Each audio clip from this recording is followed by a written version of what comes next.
काफी सारे लोगों को इन्वेस्टिंग तो करनी है, लेकिन हमारे पास उसके लिए इनफ नॉलेज नहीं होता है। हम अपने इमोशंस को कंट्रोल नहीं कर पाते और अक्सर गलत डिसीजन ले लेते हैं, या फिर हम अपने जॉब, फैमिली और पर्सनल लाइफ में इतने बिजी हैं कि हमें स्टॉक मार्केट चेक करने का टाइम ही नहीं मिलता।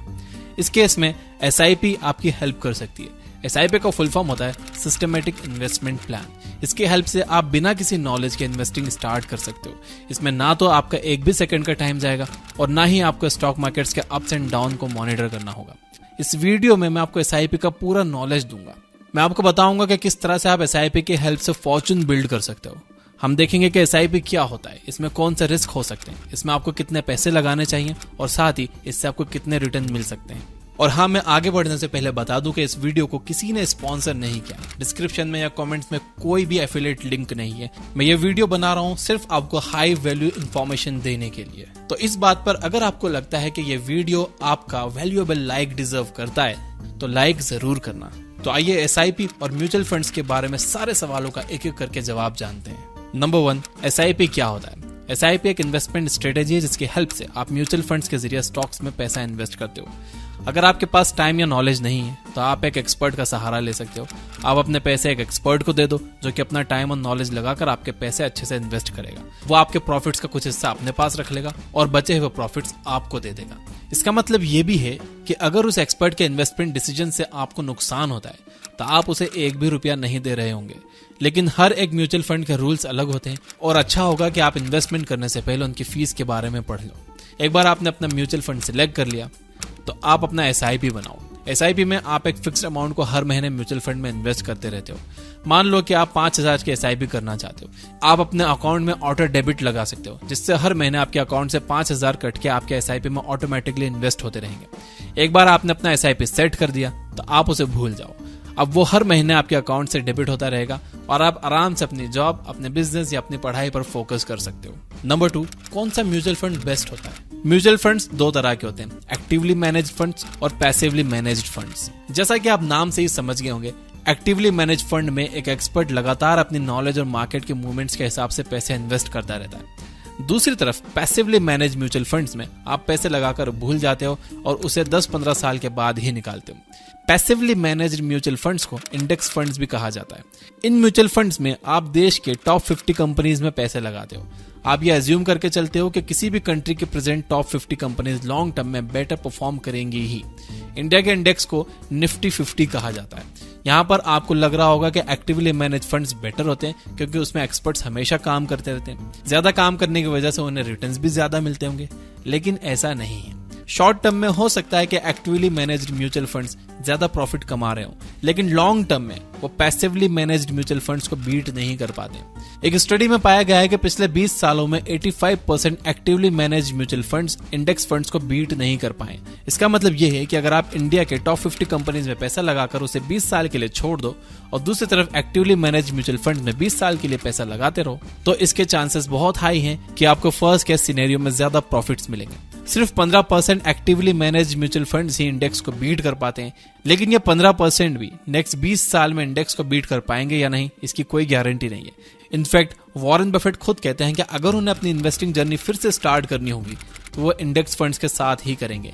नंबर 3, SIP की हेल्प से आपको कितने रिटर्न्स मिल सकते हैं? आपको कितने % का रिटर्न मिलेगा ये 3 मेन फैक्टर्स पर डिपेंड करता है। A, आप कितने रुपए मार्केट में लगाते हो। आप जितने ज्यादा पैसे मार्केट में लगाओगे आपको उतने ज्यादा रिटर्न्स मिलेंगे।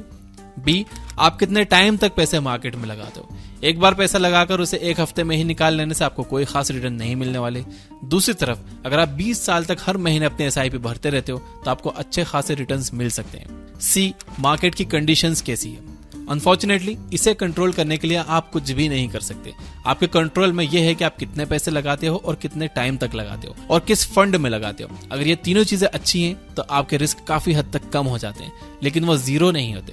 मार्केट कंडीशंस हमेशा फ्लक्चुएट करती रहती है और इस वजह से आप जो भी पैसे लगाओगे उसे खोने का एक रिस्क हमेशा बना रहेगा। लेकिन अगर आप लॉन्ग टर्म तक SIP में इन्वेस्ट करते रहते हो तो आपका रिस्क नियर टू जीरो हो जाता है। अब मान लो कि आप 5,000 के SIP करते हो और आपको हर साल 12% के रिटर्न्स मिलते हैं, तो ऐसे में 20 साल के बाद आपको कितने रिटर्न्स मिलेंगे? इसे कैलकुलेट करने के लिए आप SIP कैलकुलेटर यूज कर सकते हो। गूगल पर जाकर इसको सर्च कर लो, आपको ये आसानी से मिल जाएगा। अगर मैं हर महीने 5,000 रुपए SIP के थ्रू इन्वेस्ट करता रहूंगा तो 20 साल के बाद मैं 12 लाख तक इन्वेस्ट कर चुका हूंगा। इस पर मुझे टोटल रिटर्न्स लगभग 38 लाख रुपए के मिलेंगे। इसका मतलब है मेरे 12 लाख का अमाउंट बढ़कर 50 लाख हो चुका होगा। अब आइए इन सारी वैल्यूज को हम सिर्फ 20% इंक्रीज कर देते हैं। मान लो कि आप 5,000 की जगह 6,000 हर महीने इन्वेस्ट करते हो। मान लो कि आप 20 साल के लिए नहीं बल्कि 24 साल के लिए पैसे लगाते हो, और मान लो कि रिटर्न्स आपको फिर भी 12% ही मिल रहे हैं, क्योंकि ये मार्केट कंडीशंस पर डिपेंड करता है और इसे कंट्रोल करने के लिए हम कुछ नहीं कर सकते। अब आइए देखते हैं कि इस केस में हमें कितने रिटर्न्स मिलेंगे। अब आपका टोटल इन्वेस्टेड अमाउंट लगभग 17,28,000 रुपए है, लेकिन रिटर्न्स आपको लगभग 83 लाख तक मिल रहे हैं। फर्स्ट केस में आपको सिर्फ 38 लाख का रिटर्न मिल रहे थे, लेकिन आपने अपनी इन्वेस्टमेंट अमाउंट और इन्वेस्टमेंट टाइम पीरियड को जस्ट 20% ही इंक्रीज किया, लेकिन इससे आपके रिटर्न्स लगभग 125% यानी डबल से भी ज्यादा हो गए। यह है कंपाउंडिंग इफेक्ट का मैजिक। अगर आप थोड़े से भी पैसे ज्यादा लंबे टाइम तक मार्केट में इन्वेस्ट करके रखोगे तो आपको बहुत ज्यादा रिटर्न्स मिलने वाले हैं। नंबर 4, SIP में इन्वेस्ट करने से पहले आपको कौन सी बातों का ध्यान रखना चाहिए? जैसे कि हमने पहले देखा, SIP में अगर आप ज्यादा पैसे ज्यादा टाइम तक इन्वेस्ट करके रखोगे तो आपको ज्यादा प्रॉफिट होगा, लेकिन आपको यहां पर यह जानना होगा कि टाइम पैसे से ज्यादा इंपॉर्टेंट होता है।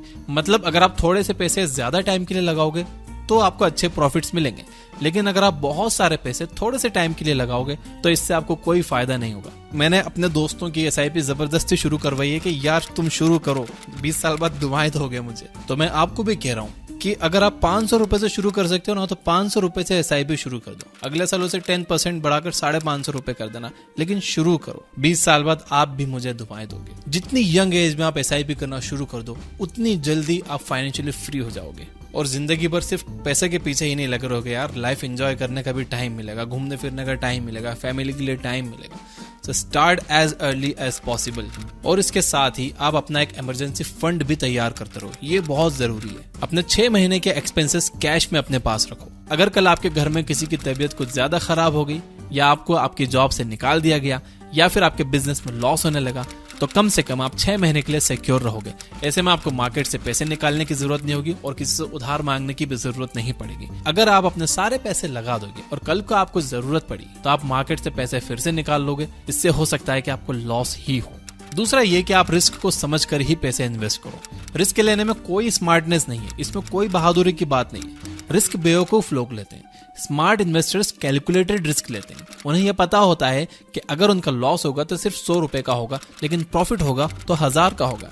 इसलिए आप किसी भी म्यूचुअल फंड में इन्वेस्ट करने से पहले उसके पोर्टफोलियो में जाकर ये देख लो कि वो कौन सी कंपनीज में पैसे लगा रहे हैं, आप उन कंपनीज पर ट्रस्ट करते हो या नहीं, वो कितनी फीस ले रही है और उस म्यूचुअल फंड के मैनेजर का ट्रैक रिकॉर्ड कैसा रहा है।